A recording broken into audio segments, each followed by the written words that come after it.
सत्याने निरूपाला देण्यासाठी एक सोन्याचा हार बाजारातून आणलेला असतो आणि तो हार थेट निरूपाकडेच ठेवायला दिलेला असतो की हा मीराचा आहे म्हणून. आणि निरूपाने तो नालायक पंकजच्या हातात दिलेला असतो, कारण पंकजवर आता कर्ज झालेलं असतं. पंकज तो हार घेऊन आता थेट स्वतःवर असलेलं कर्ज सगळं फिटवणार असतो. पण त्याच दरम्यान आता सत्याला बाहेरून पंकजची नेमकी आत्ताची अवस्था काय आहे हे कळतं आणि सत्याने थेट जाऊन पंकजची कॉलर धरलेली असते. पंकज म्हणत असतो, ए गावगुंड, काय चाललंय तुझं? माझ्यासारख्या शिकलेल्या व्यक्तीची कॉलर धरताना तुला लाज वाटत नाही? त्यावर सत्या म्हणत असतो, मला आधी सांग, तुला बिझनेसमध्ये लॉस झालाय? त्यावर पंकज म्हणत असतो, काही काय बोलतोयस? मला कसा काय लॉस होईल? मी प्रॉफिटमध्ये आहे. आणि हे बघ, तुला कुणी उगाच खोटी खबर दिली आहे, त्याच्यावर विश्वास ठेवू नको आणि मला त्रास देऊ नको. त्यावर सत्या म्हणत असतो, फुसक्या, एकच गोष्ट लक्षात ठेव, जर आता खरं नाही बोललास ना, तर नारळ फोडतात ना तसा तुला फोडून टाकीन. त्यावर मात्र पंकज म्हणत असतो, अरे काय दादागिरी लावलीस तू? अरे मला तुझ्याशी काही बोलायचे नाहीये, तू आत्ताच्या आत्ता इथून जा.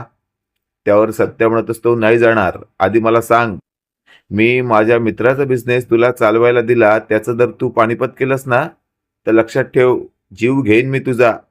त्यावर पंकज म्हणत असतो, नाही रे बाबा, मी लॉसमध्ये नाहीये, जा ना. आता कस्टमर यायची वेळ झाली आहे, उगाचच मला तुझी पनवती नकोय. त्यावर सत्या मात्र पंकजला तिथून सोडतो आणि थेट बाहेर जाऊन उभा राहतो. सत्या स्वतःशी बोलतो, मला भेटलेली खबर चुकीची कशी काय असू शकते? हा फुसका पण ना काहीतरी लपवतोय. याच्याकडून सत्य वधवून घेतलंच पाहिजे. आता काही झालं तरी या फुसक्याला मी सोडणार नाही. आणि लगेचच आता सत्या थेट घरी आलेला असतो आणि तेवढ्यात मीरा सत्याला म्हणत असते, काय हो, काय झालंय? एवढे डिस्टर्ब का दिसताय तुम्ही?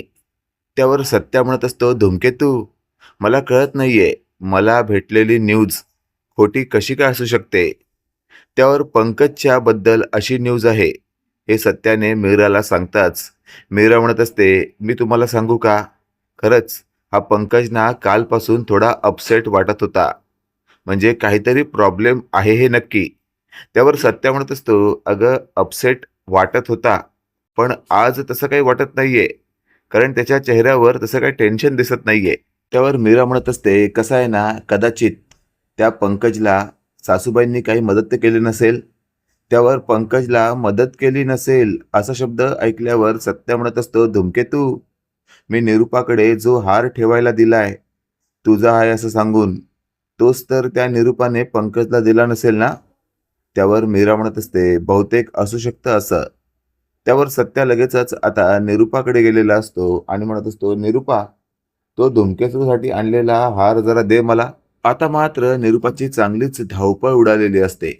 नेमकं काय आणि कसं करावं तिला सुचत नसतं आणि अशातच आता निरूपा बोलू लागते, तो तो तुला आता काय गरज आहे त्याची? त्यावर सत्या म्हणत असतो, अगं दे ना, थोड्या वेळासाठी पाहिजे, परत तुला आणून देतो. त्यावर निरूपा म्हणत असते, एक काम कर ना, नंतर घे ना, जरा माझं काम चाललंय. त्यावर सत्या म्हणत असतो, अगं निरूपा, असं काय करतेस? अगं 2च मिनिटं तर लागतील ना, या या, समोरच्याच कपाटात ठेवलंयस ना? त्यावर मात्र निरूपा आता स्वतःशी बोलत असते, काय करू?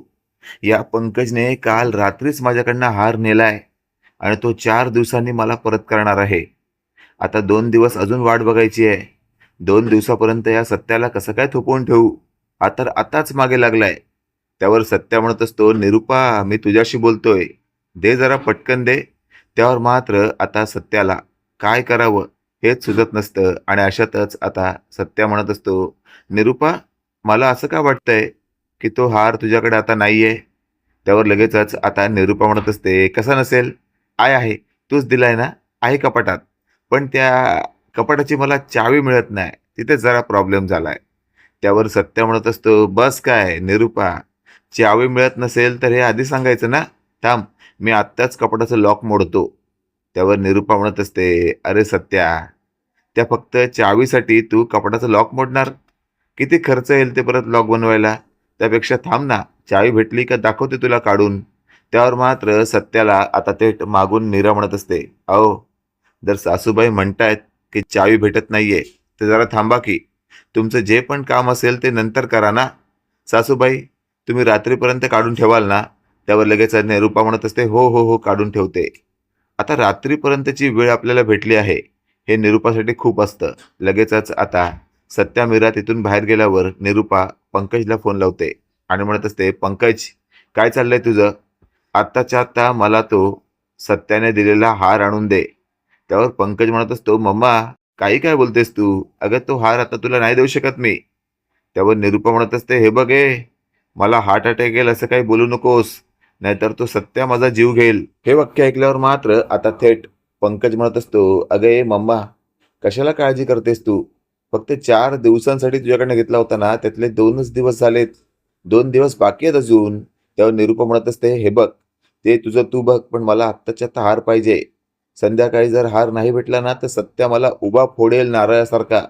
त्यावर लगेचच आता पंकज म्हणत असतो, "मम्मा, हा सत्या ना माझ्याही दुकानात येऊन गेला. मलाही अशीच धमकी देऊन गेलाय की उभा नारळासारखा फोडीन. या सत्याचं काही खरं नाही मम्मा, पण त्याचं काय ते तू बघ." त्यावर मात्र निरूपा म्हणत असते, "हे पंकज, मी काय बघू? हार त्याचा आहे. त्याने जर मला हाराबद्दल विचारलं, तर मला सांगावं लागेल की तू जबरदस्तीने माझ्याकडनं हार नेलाय." हे वाक्य ऐकल्यावर पंकज म्हणत असतो, "मम्मा, तुला काय माझं मेलेलं तोंड बघायचंय का गं? असं का बोलतेस? असं नको बोलू, नाहीतर हा सत्या मला साप संपवून टाकेल." त्यावर निरूपा म्हणत असते, "तुझं नंतर, आधी हा माझा मर्डर करेल." त्यावर मात्र आता पंकज निरूपाला म्हणत असतो, "थांब, बघतो काय होतंय का." असं म्हणून पंकजने आता वेळ मारून नेलेली असते आणि निरूपा पंकजच्या फोनची वाट बघत असते. इकडे आपण पाहतोय सत्या आणि मीरा बोलत असतात. सत्या म्हणत असतो, "धूमकेतू, मला ना 100% डाऊट आहे की या निरूपाने ना त्या फुसक्याच्या हातात तो सोन्याचा नेकलेस दिला आहे." त्यावर धूमकेतू म्हणजेच मीरा म्हणत असते, "एक गोष्ट लक्षात ठेवा, जोपर्यंत ही न्यूज कन्फर्म नाही आहे ना, तोपर्यंत तुम्ही सासूबाईंना काही बोलू नका. आणि लक्षात घ्या, जर हे सगळं प्रकरण असंच असेल ना, तर पंकजला आपल्याला वेळेवर समज दिली पाहिजे. नाहीतर उद्या मागे आपलं अख्खं घर विकून आपल्याला रस्त्यावर आणेल हा." त्यावर सत्या म्हणत असतो, "धूमकेतू, असं होऊ देणार नाही मी. मी तर माझ्या पद्धतीने आता बरोबर सगळं हँडल करणार आहे." त्यावर निरूपाला, "नेमकं काय बोलणार आहात तुम्ही असं?" मीराने म्हणताच सत्या म्हणत असतो, "आता बघशीलच तू मी काय करतो ते." आणि लगेचच आता सत्या मेन दरवाजावर उभा असतो. समोरून पंकज घरात शिरणार त्याने पाहिलेलं असतं की दारात सत्या उभा आहे. लगेचच पंकजच्या लक्षात येतं, आता तर पहिला हा माझ्यावर नक्कीच प्रश्नांची सरबती करणार आणि तिथे जर मी ह्याच्या प्रश्नांची बरोबर उत्तर नाही देऊ शकलो, तर मला हा घरात तर घुसू देणारच नाही, पण घराच्या बाहेर लोकांमध्ये मला चांगलाच तुडवून काढेल आणि माझ्या इज्जतीचा फालुदा करेल. त्यासाठी आता मला घरी नाही गेलं पाहिजे." लगेचच पंकज आता तिथून मागे जातो आणि पळण्याचा प्रयत्न करतो. त्यावेळेला सत्या पंकजला म्हणत असतो, "फुसक्या, पळून पळून कुठे पळशील? एक गोष्ट लक्षात ठेव, हातात माझ्या घावशीलच. आणि जर घावलंस ना, तर खरंच सांगतो, कोणीही तुला वाचवायला येणार नाही, असं तुडवून काढीन तुला." त्यावर मात्र आता पंकजला काय बोलावं सुचत नाही आणि लगेचच पंकज जीवाच्या आकांताने पळत सुटतो आणि तो शेवटी एका कोपऱ्यात जाऊन लपतो. आता तेवढ्यात निरूपाने पंकजला फोन केलेला असतो आणि पंकज फोन रिसीव्ह करतो. निरूपा म्हणत असते, "काय रे पंकज, कधीपासून तुला कॉल करते, फोन उचलत नव्हतास. कुठे आहेस तू? अजून घरी आला नाहीस? आणि कुठे आहे तो हार?" त्यावर पंकज म्हणत असतो, "मम्मा, मम्मा, मला माफ कर, पण मी तुला हार नाही देऊ शकत. अगं माझा जीव जाण्याची वेळ आली आहे." त्यावर निरूपा म्हणत असते, "म्हणजे नेमकं काय झालंय?" त्यावर लगेचच आता पंकज म्हणत असतो, "हा सत्या माझ्या मागावर आहे. बहुतेक त्याच्या तावडीत सापडलो ना, तर हा मला फोडून अक्षरशः मारून टाकेल." त्यावर निरूपा म्हणत असते, "सांगितलं होतं ना तुला, तो हार नेऊ नकोस, पण शेवटी तू मला इमोशनल ब्लॅकमेल करून तो हार नेलास आणि आज स्वतःही फसलायस आणि मलाही फसवलंयस. तो तुला मारेलच, पण मला सुद्धा सोडणार नाही." त्यावर पंकज म्हणत असतो, "प्लीज मम्मा, काहीतरी कर ना. तूच मला या सगळ्या प्रॉब्लेममधून सोडवू शकते." त्यावर लगेचच आता पंकजला निरूपा म्हणत असते, "मी आता काहीच करू शकत नाही, कारण माझा जीव टांगणीला लागलाय आणि मला खात्री आहे सत्या अगदी प्रकरणाच्या मुळाशी गेल्याशिवाय शांत बसणार नाही." आणि अशातच आपण पाहतोय आता लपलेल्या पंकजच्या पाठीवर जोरदार हात मारत सत्याने त्याला बाहेर ओढलेलं असतं आणि हा आवाज नेमका निरुपापर्यंत ऐकायला गेलेला असतो. लगेचच आता निरुपा म्हणत असते, पंकज पंकज काय झालंय बबड्या? त्यावर पंकजला आता सत्या भर रस्त्यात तुडवत असतो. सत्याला पंकज म्हणत असतो, प्लीज यार माफ कर, पण एवढा मारतोयस का मला? त्यावर पंकजला सत्या म्हणत असतो, कारण तू खूप मोठा घोळ करून ठेवला आहेस आणि त्या घोळामध्ये निरुपालाही सामील करून घेतला आहेस. त्यावर पंकजला आता थेट सत्याने असं काही म्हटलेलं असतं जे ऐकून पंकज फुल घाबरलेला असतो. पंकज म्हणत असतो, ए प्लीज सत्या असं काही करू नको. तू जर पोलिसांना बोलवलंस ना तर आपल्या संपूर्ण घराची इज्जत जाईल. त्यावर पंकजला सत्या म्हणत असतो, घराची नाही तर फक्त तुझी इज्जत जाईल. कारण घरात तूच एक बेशरम आहेस. हे असली कामं करतोस, लालसेपोटी काहीही करतोस तू आणि समोरच्याला नीचा दाखवतोस. त्यावर मात्र आता थेट पंकज रडत असतो आणि तेवढ्यात आपण पाहतोय सत्याने पंकजला काचकून धरलेलं असतं आणि रस्त्यावरनं घसपटत घरापर्यंत आणलेलं असतं. तेवढ्यात आपण पाहतोय आता घराच्या बाहेर सुधाकर, निरुपा, पंकजची बायको, रवी आणि रवीची बायको असे सगळे चाललेले असतात. सुधाकर म्हणत असतात, काय रे सत्यजित, काय करतोस तू हे? सोड त्याला. त्यावर लगेचच आता सत्या म्हणत असतो, नाही बाप, याला नाही सोडणार मी.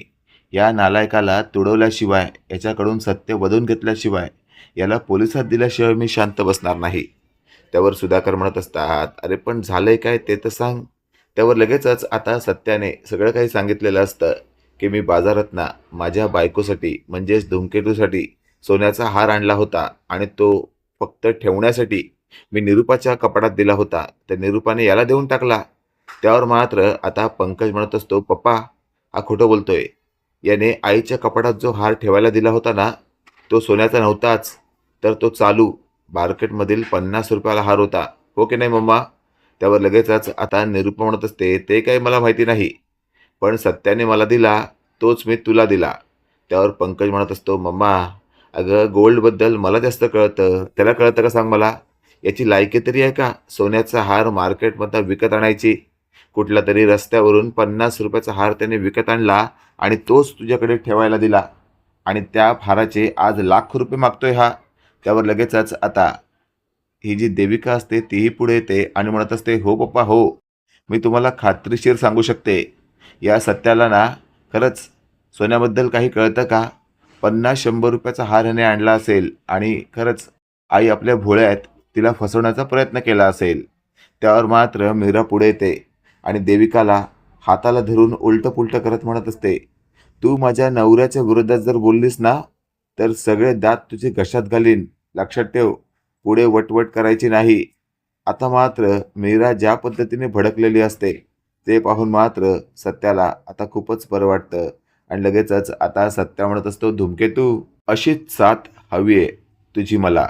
त्यावर निरुपाला आता थेट मीरा म्हणत असते, पाहिलंत बाईसाहेब, तुम्हाला प्रत्येक वेळेला मी मान दिला, पण तुम्ही प्रत्येक वेळा या नालायकाला सपोर्ट केलात आणि आज या नालायकाने तुम्हाला अक्षरशः तोंडघशी पाडलंय.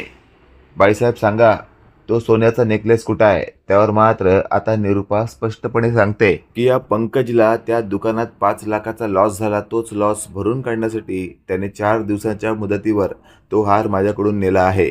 त्यावर मात्र आता सत्या म्हणत असतो, ए फुसक्या, ते सगळं काय आम्हाला माहिती नाही आहे, ते तू केलंयस, तूच फेसतायचं. त्यावर पंकज म्हणत असतो, हो यार मी बघीन ते, तुला यात पडायची गरज नाही आहे. त्यावर लगेचच आता सत्या म्हणत असतो, तुला 5 लाख रुपये दिलेत ना बापाने, त्यातले आत्ताच्या आत्ता 2.5 लाख रुपये परत कर, चल चल चल लवकर कर. त्यावर लगेचच आता पंकज म्हणत असतो, माझ्याकडे नाही आहेत आता. त्यावर सत्या म्हणत असतो, नाही आहेत म्हणजे? अरे 5 लाखाचं प्रॉफिट कमावलं होतंस ना, मग 2.5 लाख रुपये देताना तुझी फाटते का? त्यावर मात्र आता सत्याला थेट पंकज म्हणत असतो, प्लीज ना यार, सोड ना, या सगळ्या प्रकरणामध्ये का अडकवतोयस तू मला? त्यावर लगेचच आता निरुपा सुधाकरला म्हणत असते, अहो बघा ना, तुम्हीच काय तो विचार करा, या दोघांना जरा थांबवा, शांत करा. त्यावर लगेचच आता सुधाकर म्हणत असतात, नाही या नाही निरुपा, या सगळ्या प्रकरणामध्ये मी पडणार नाही. कारण मला चांगलंच माहिती आहे, या प्रकरणामध्ये पडलो तर गोची आपलीच होणार आहे. कारण प्रत्येक वेळेला आपण या पंकजला साथ देतो, त्याला सपोर्ट करतो, त्याचा हा गैरफायदा घेतो. सत्याने प्रत्येक वेळेला मेहनत करायची, हे घर चालवायचं, घरातल्या असलेल्या नसलेल्या लोकांना पाहायचं, त्यांना सांभाळून घ्यायचं आणि शेवटी सत्याच्या पदरी काय तर अपमान, पनवती, नको नको ते शब्द. त्यावर मात्र निरूपाला कळून चुकलेलं असतं की आपण खरंच या पद्धतीमध्ये वागलं नाही पाहिजे. आणि लगेचच आता निरूपाने सत्यजितला म्हटलेलं असतं, सत्यजित माफी मागते मी तुझी, प्लीज समजून घे. यापुढे कोणत्याच प्रकारची चूक होणार नाही याची मी तुला ग्वाही देते. त्यावर लगेचच आता सत्या म्हणत असतो, निरूपा तुला मला कोणत्याही प्रकारची ग्वाही द्यायची गरज नाही आहे. खरंच या घरातील बॉस तूच आहेस आणि तूच असणार आहेस. त्यावर मात्र आता सत्याला नेमकं काय बोलावं हे सुचत नसतं आणि सत्याने शेवटी निरूपाला असं म्हटलेलं असतं, 4 दिवसाची मुदत घेतल्यानं ह्याने 2 दिवस तर झाले आणि पुढच्या 2 दिवसात जर हे नाही मिळालं तर उभं आडवं चिरणार. मित्रांनो, तुम्हाला काय वाटते? खरंच येत्या काळामध्ये आपल्याला काही नवीन पाहायला मिळू शकतं का? कारण प्रत्येक वेळेला आपण वेगवेगळ्या मालिका पाहत असतो, पण बऱ्याचशा मालिकेमध्ये कथा ही सारखीच असते. इकडून तिकडून फिरवलेली असते, तरी लोक ऐकतात नाही तर निदान 100 लोक एक एक वेळेला पाहत असतात. त्यावर मात्र आता सत्या सगळं काही सहन करू शकतो, पण स्वतःच्या वडिलांचा आणि आईचा म्हणजेच सत्याच्या आईचा अपमान सहन करू शकत नाही, असं त्याने ठामपणे म्हटलेलं असतं. बाकी मित्रांनो, तुम्हाला आजचा भाग कसा वाटला कमेंट करून नक्की कळवा आणि असेच नवनवीन अपडेट पाहण्यासाठी व्हिडिओला लाईक आणि चॅनलला नक्की सबस्क्राईब करा. धन्यवाद.